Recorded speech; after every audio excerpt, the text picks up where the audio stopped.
Welcome back to the Fuzzy Files. I created this channel to help people who are pet sitters, looking to become pet sitters, or looking to grow their business, or for anyone who's just interested in hearing some fun pet stories or want to know more about what it takes to become a pet professional. I usually like to interject a lot of my stories from my many years of pet sitting, but I think today I'm going to stick strictly to information because I really want to help people that are interested in growing their business. I had someone ask about that, so I thought I'd go ahead and do a video on that now, even though I haven't covered everything that it takes to start a business. But if you're at the point where you want to grow, then this video is for you, so stay tuned. Hiring sounds amazing. You've gotten to that point where you're so busy that you really need to hire an employee. The idea of more clients, more income, and more time off, as exciting as that sounds, you need to calm down because there is a lot to learn first. One thing no one ever tells you, when you first hire an employee, you're no longer just a pet sitter. You are a boss, a manager. You have to deal with administrative tasks. You are someone who's responsible for the income of another person because you can take it away as easily as you can give it. Also, you're responsible for what that other person does at your client's house and with your client's pets. Along with that comes things like payroll and taxes and insurance and training, etc., but mostly trusting somebody else to go into your clients' homes and take care of their pets and to show up on time. So before you hire, you have to really know what you're getting into, and I'm going to help you with that. You need to have things in place prior to hiring, and we'll go over 15 things you need to know. You don't want to create a bigger mess than you're trying to fix. So number one, when is it time to hire? If you're feeling burned out, overwhelmed, you have too many clients, you don't have enough time, you're never getting to take a day off, you want to be busy, but not so busy that it drives you into the ground and you're no good to anyone. So that's the time to hire. But you have to know a lot of things before going for that. And I have to admit, I only had one employee in all of my years, and I waited too long. I mean, to be honest, I didn't want to relinquish control to anyone, and it's hard to let go, to delegate. But I did learn a lot because I fully prepared to hire and to grow. But unfortunately, the first person I hired was in 2019, 8 months before the pandemic. A friend of mine, her daughter was looking for work, so I was happy to hire her as my first employee until April of 2020. And then there just wasn't enough work, and she had other things she wanted to explore anyway, and everything changed. I ended up having to go back to work on my own, and I couldn't stand the idea of having to spend all the time rebuilding the business once I had lost so much because of the pandemic. So that's another story, but had things gone differently, I might be talking to you now about having 5 or 10 employees. Number two, you have to decide employee or contractor, but I'm not even going to talk about contractors today because I don't think that's the route you should take. If you're going to have a contractor, you have to be able to pass the IRS 20-point checklist regarding contractors. You don't have the control that you will have with employees. You can't tell them when they have to work, where they have to work, any of that. So we're not going to talk about that. We're going to talk about employees, but I may do another video about the pros and cons of employees versus contractors. But I think most people these days are turning away from the contractor model just for their own protection. Okay, so number three, before you think about hiring, if you don't already, it's a good idea even to have it just for yourself, a software program. Now, I had Time to Pet. There are other programs out there, but I'm not familiar with those. But I will say it was really helpful. It can do so much. Scheduling your client information, your client contracts in there, the vet notes, the client notes. You'll have schedules for your employees. It will make everything smoother. So you really should get a software system in place and know how to use it before your first hire. Number four, when you think you're ready, write up a job description for your employee. What is going to be involved? Is it just midday walks? Is it vacation visits? Do they have to work holidays and weekends? What are the physical responsibilities and requirements? And what are the physical demands? Do they have to be able to lift a 50-pound pet in case they need to go to the vet? Things like that. Think about what you want to put in the job description. That will help you filter out people that are just not a good fit. Also, know what your pay structure is going to be so you can post that in your job description. And we'll talk about that a little farther down. Whatever you expect from them, they need to know in advance because you can't be after hiring them, oh, by the way, you have to work weekends. Number 5, the employee handbook. This is really important. You need to write out a handbook that goes over everything you expect from your employees, your policies and procedures. You may want a separate procedural manual, the expectations of their behavior while they're representing you, expectations about showing up, being on time, because that's very important. You cannot have people calling in sick all the time when they are responsible for letting somebody's pets out. How they are supposed to interact with clients to be professional. You want that to be a way of protecting your business by having it all in writing, having them sign that they've read the handbook and they understand it and they will follow the rules. Same thing with a procedural manual. You may have things in there such as emergency procedures. If there's a weather emergency or they have an emergency and they need to contact you to let you know they can't come, what your communication expectations are, and all those kinds of things. So think about having a handbook and a procedure manual.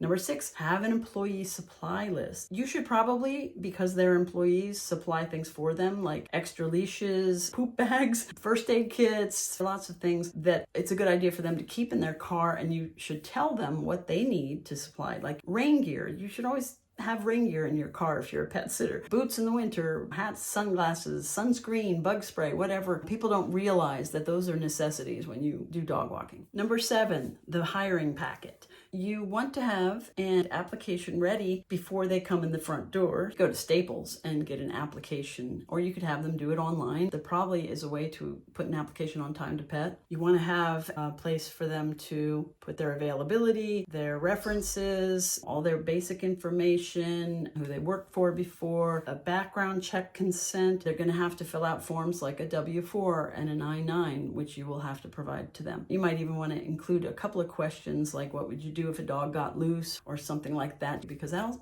tell you a lot about them. Just ask them several questions, and of course you want to see what kind of experience they've had, if any, with pets.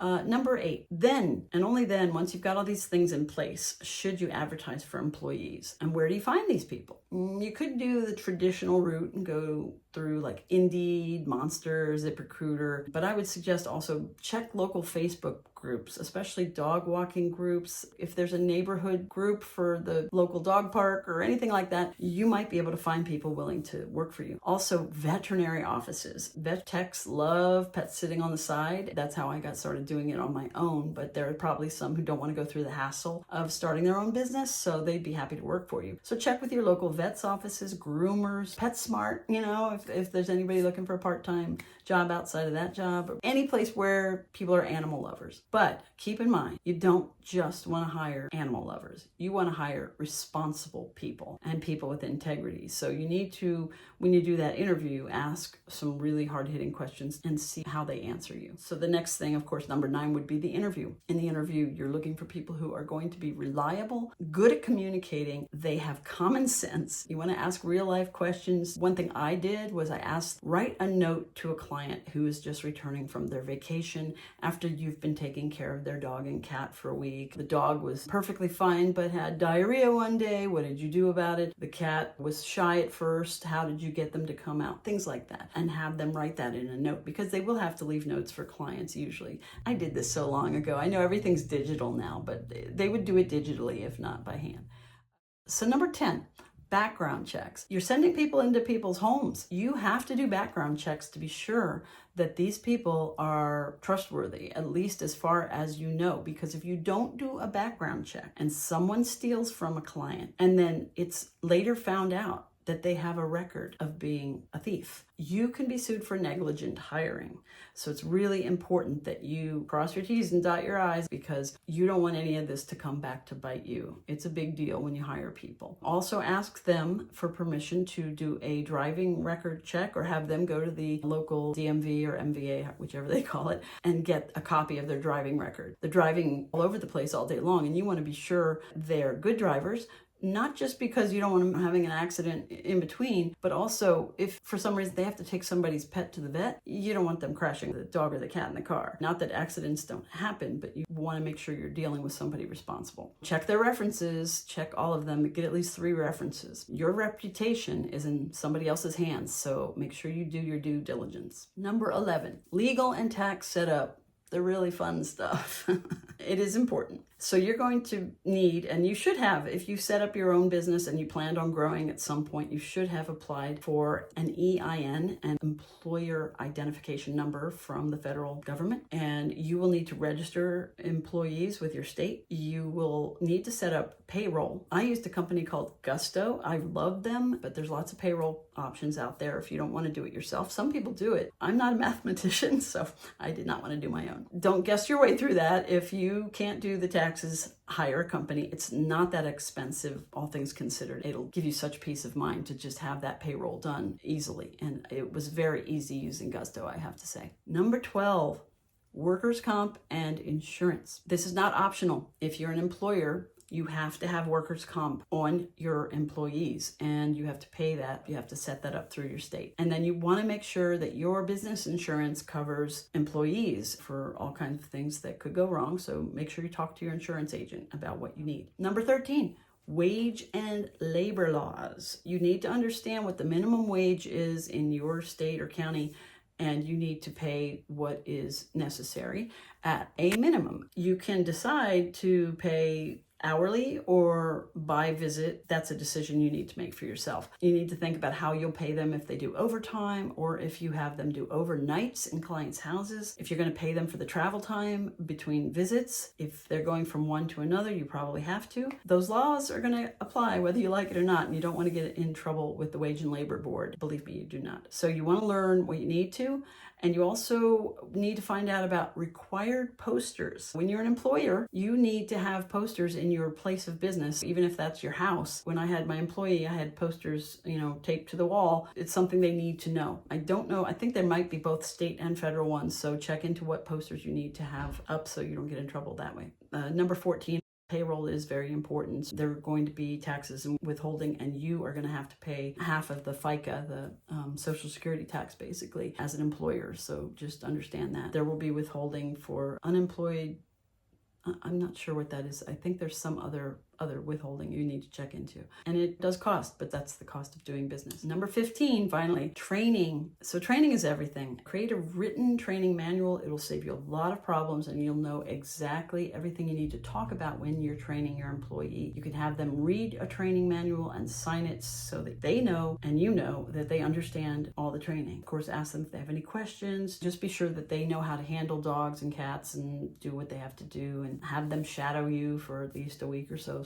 Even if they say they've done pet sitting before, I think it's a good idea to go out on the job with them for at least a week, because once they're on their own, they're on their own. Just to summarize, a lot of common mistakes. Don't hire too fast. Get yourself set up, get everything in order before you place that first ad for an employee. Don't skip the background check. Make sure you have written policies. Make sure your training is good and adequate. Don't misclassify employees as independent contractors. That's going to be a big mistake. Every one of those things can cause you a problem. So keep all that in mind, and just, rewatch any parts of this that you need to. And if you have any additional questions, feel free to ask me in the comments. But employees can really change your business and really help you grow and really give you peace of mind, because you will have more free time. You'll be able to focus on managing your business and growing your business. You will have more freedom. And if you do it right and you take your time and you build that foundation, I think you'll do great. Tell me in the comments what you think. If you have any questions, I'd love to hear your experience if you've already hired. I'm sure there are lots of good and bad stories out there, and I have some bad ones about my contractors. Fortunately, none about the employee that I hired. She was excellent. But